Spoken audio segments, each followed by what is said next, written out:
Good morning, good afternoon, or gandang gabi sa inyong lahat mga ka-Tiyoy friend.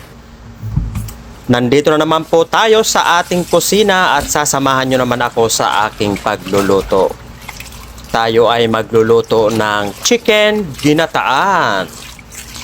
Kaya inire-ready na po natin ang ating mga kasangkapan. Siyempre meron tayong pichay, hiniwa na po natin yan. At lalagyan po natin yan mga kaibigan ng sayote.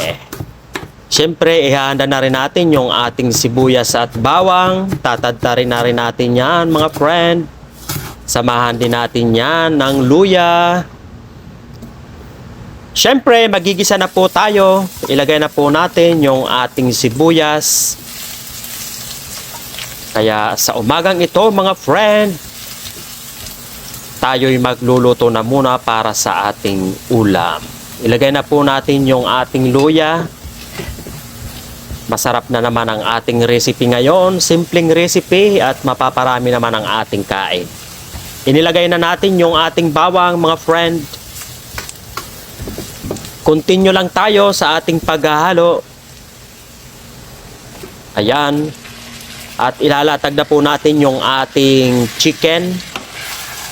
Kunting chicken lang yan mga friend.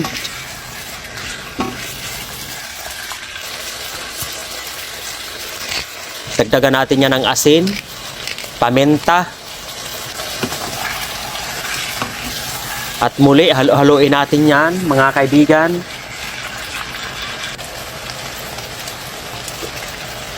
Ayun. Papry lang natin yan ng konti. Lagyan natin yan ng konting patis.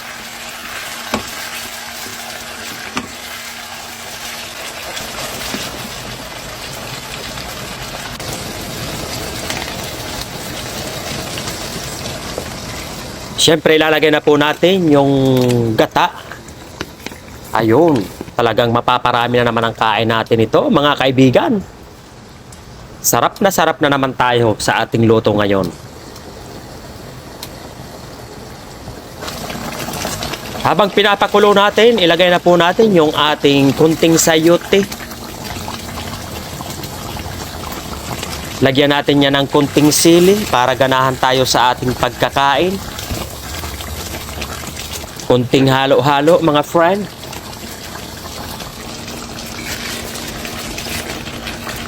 Ilagay na rin natin yung ating hiniwang pichay.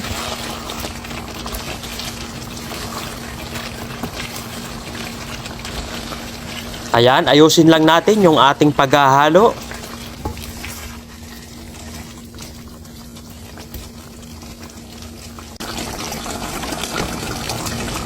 Ayun, kitang-kita nyo na mga kaibigan. So malambot na yung ating chicken. Ayan, kaya tayo ay magkakain na.